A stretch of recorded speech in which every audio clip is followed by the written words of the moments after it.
Top of the morning to you. I hope you're all fine and dandy and staying ahead of the game. Remember, it is a game, and each one of us must play our part. Thank you for joining me again. Today we're going to be looking in the northeast of Scotland again, and we're going. Last night or yesterday I looked at this estate, the Castle Fraser Estate and Gardens, and I showed how Cetus the Beast is overlaid in the physical landscape of Castle Fraser. But what we're going to do, and the videos are available on my YouTube channel to peruse, and the videos for Kemney, Pegasus and Aquilus are there for other people to look at too. But what we're doing is we're travelling down the country from the North Celestial Pole, and what I'm actually mapping here is a great battle that happens in the heavens. And I'm showing how certain beasts fell from the heavens and how our ancestors not only marked them on standing stones in these areas, but also the physical lands themselves are the asterisms which have fell. And for thousands of years our ancestors knew this.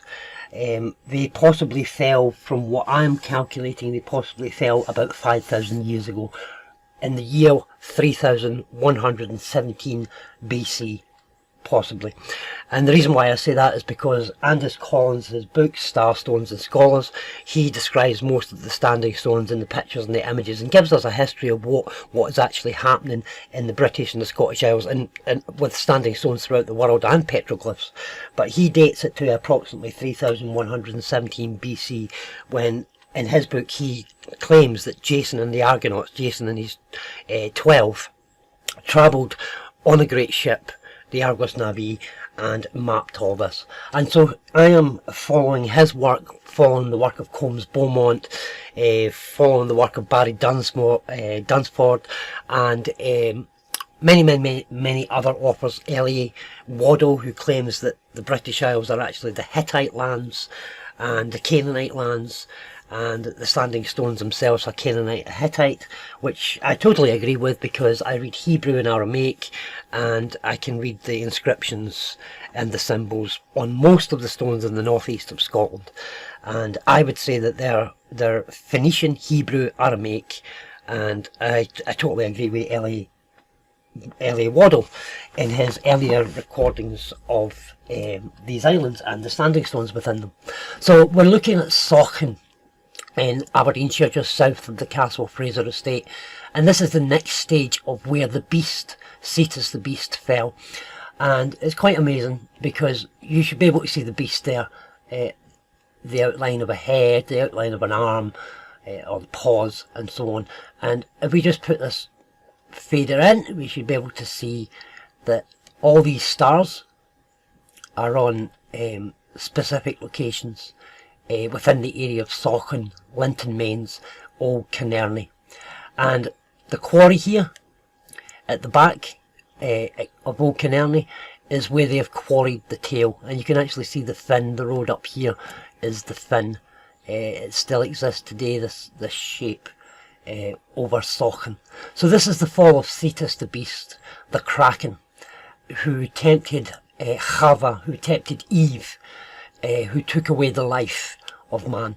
And we can see here that even this harp can be seen with the stars on this field here, in this farmland here. So if I take this away, we can actually see that this should probably be round a bit, but it's as close as I'm going to get it at the moment. I'll stretch it just a little bit onto, so they take the exact shapes in most cases, and Sauchen is the mouth and the face of the beast. And so you have this farm, here's this farm with the eye right there. See, everything perfectly aligns. And we have the Sauchen houses, farmhouses, Kirkstyle garage. We have the Linton Mains estate with all the stars on the estate here. You can see the estate houses, and again, this should be in a little, but as I've said in previous videos, you cannot get it perfect, absolutely perfect, because Yes, they were created by the Almighty, and these maps were created by the hand of man. But here we have Cetus the beast en route down again from the North Celestial Pole, being cast down from this northern area, where this great battle in the Drum of Heaven was carried out by the Tuath Danann, the Council of the Gods, and with them many beasts fell and went down into Ireland. And this is why we see people are asking me why we've got this Irish harp, because these are the beasts who fell with Cetus. Angels, angelic beings fell from Lyra, and from these various houses, the sculptor and the Fornux, and they all took an allegiance to the great beast of heaven, which is what the Bible talks about, which will be destroyed in the end of days. But what we are seeing here is what our ancestors also mapped out on standing stones, because all these areas will have standing stones immediately in the area. So for example, here we have at Midmar there are quite a few standing stones in this area, but there's an ancient settlement down there, just under the tail of the beast. And yeah, and all these stones that are around about are actually marking, they're marking, so we look at Nether Korsky Pictish symbol. Let's go online and see if we can find this symbol. Let's go back to that verse. The reason why Jesus, there's a verse here that I was looking at earlier on. Jesus the Christ says, "Verily I say unto you, whatever ye shall bind on earth shall be bound in heaven, and whatever you shall loose on earth shall be loosed in heaven." Now that's quite interesting, because whatever you bind on earth will be bound.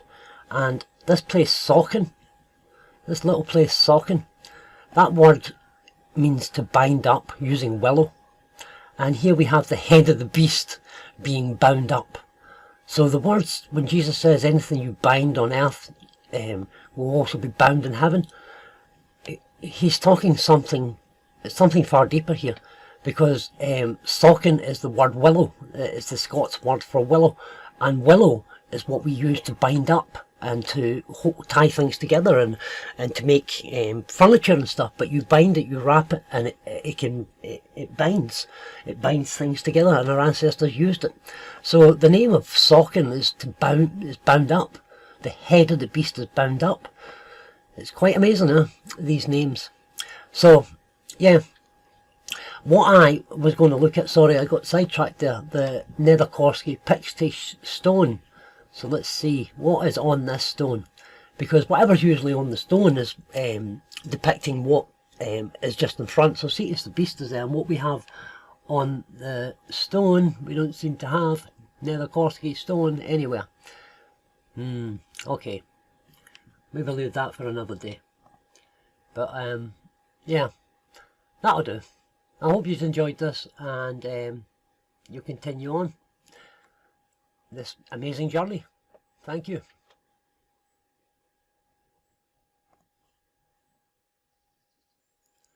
Now what we have here, I found the Nether Korsky standing stones. I didn't realise earlier on in that recording there that I hadn't put in the word stone, so it just brought me up with lots of different things. But here is an online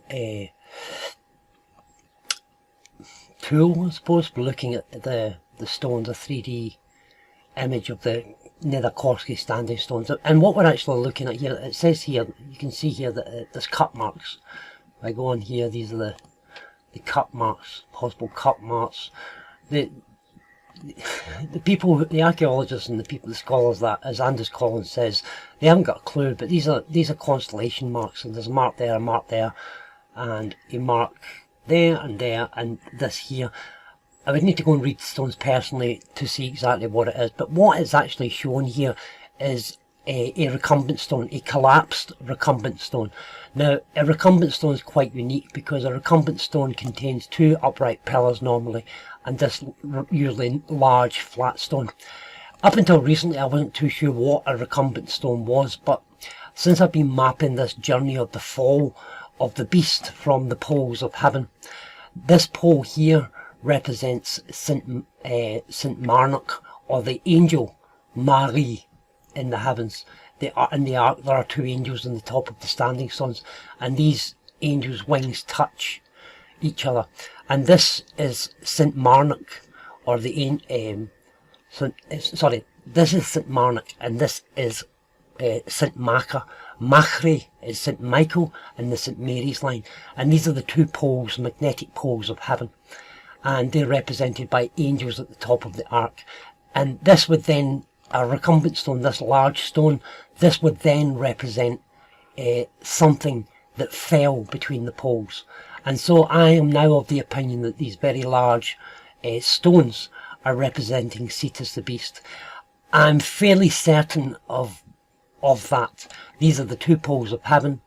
If you look to the south of Scotland, we have Kilmarnock, and it's connected to the same Saint Marnoch, and we have St Marnoch's Church at the North Celestial Pole in a place called Foggy Lone, or Aberchurda, and Marnoch's Church is there, and St Macha's Cathedral is here, and these represent the two archangels, or the two poles of heaven, and the beast circles the pole, and this is possibly representing, this recumbent stone I believe is representing Cetus the beast.